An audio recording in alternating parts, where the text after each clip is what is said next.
ഈ വേദിയിൽ ഇങ്ങനെ നിൽക്കുമ്പോൾ കാരണം ഇതെൻ്റെ ഞാൻ ടെലിവിഷനിൽ നിന്നും മെയിൻ സ്ക്രീനിലേക്ക് വരുന്ന എൻ്റെ ആദ്യത്തെ ചുവടുവയ്പ്പാണ്. ഒരുപാട് സന്തോഷം.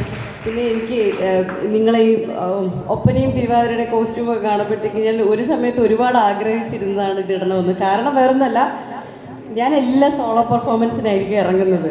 അതിപ്പോൾ ഭരതനാട്യം, കുച്ചിപ്പുടി അങ്ങനെ എല്ലാം സോളോ വേണം. അപ്പം ഈ സോളോ പെർഫോമൻസ് ചെയ്യുന്നവർ ഗ്രൂപ്പ് പെർഫോമൻസിന് ഇടൂല. അപ്പം ഞങ്ങൾ വാശി പിടിച്ച് ചോദിക്കും, മാം ഏതെങ്കിലും ഒരു എണ്ണത്തിന് ഒപ്പനയ്ക്കോ തിരുവാതിരയ്ക്കോ, ഇനി ഒപ്പനയ്ക്ക് ഞാൻ മണവാട്ടിയായിട്ടാണെങ്കിൽ ഇരുന്നോ കുഴപ്പമില്ല, പക്ഷെ ഗ്രൂപ്പ് പെർഫോമൻസിന് പക്ഷേ ഇതുവരെ എനിക്ക് അങ്ങനെ ഗ്രൂപ്പ് പെർഫോമൻസ് ചെയ്യാനുള്ളൊരവസരം ഞാൻ പഠിക്കുന്ന സമയത്ത് എനിക്ക് ഡാൻസിൽ കിട്ടിയിട്ടില്ല. പക്ഷെ ഞാൻ ഡിഗ്രിക്ക് ജോയിൻ ചെയ്തതിന് ശേഷം കൂടുതലും തിയേറ്റർ ഇവൻറ്റ്സിനാണ് ഇറങ്ങുന്നത്. അപ്പം നാടകത്തിലും സ്കിറ്റിനും ഒക്കെ അത് ഗ്രൂപ്പാണല്ലോ. അപ്പം അങ്ങനെ ഞാൻ ഒത്തിരി അങ്ങനത്തെ പെർഫോമൻസസ് ചെയ്തിട്ടുണ്ട്.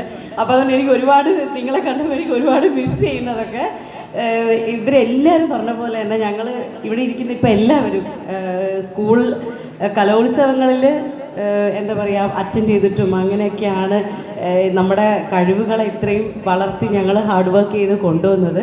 അപ്പോൾ അതുപോലെ തന്നെ നിങ്ങൾക്ക് എല്ലാവർക്കും നിങ്ങളുടെ ഈ സ്റ്റഡീസിനോടൊപ്പം തന്നെ നിങ്ങളിലുള്ളത് എന്ത് ആർട്ട് ഫോമാണോ നിങ്ങൾക്ക് ഇഷ്ടം, ഏത് അഭിനയമാണെങ്കിലും ഡാൻസ് ആണെങ്കിലും എന്താണെങ്കിലും നിങ്ങൾ ഈ സ്റ്റഡീസിൻ്റെ കൂടെ തന്നെ അത് കുറച്ചുകൂടി എന്ത് ചെയ്യുക പ്രൊമോട്ട് ചെയ്ത് കൊണ്ടുവരിക. അതിന് എനിക്ക് തോന്നുന്നു നല്ല ഫുൾ സപ്പോർട്ട് ഇവിടുന്ന് ടീച്ചേഴ്സിൻ്റെ ഭാഗത്തു നിന്ന് എല്ലാം നിങ്ങൾക്ക് കിട്ടുമെന്ന് ഇപ്പോൾ പ്രിൻസിപ്പൾ സംസാരിച്ചപ്പോൾ മനസ്സിലായി.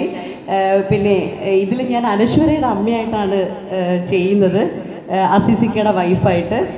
പിന്നെ നമ്മുടെ പടത്തിൽ ഈ ഇത്രയും കാസ്റ്റ് അല്ല ഉള്ളത്.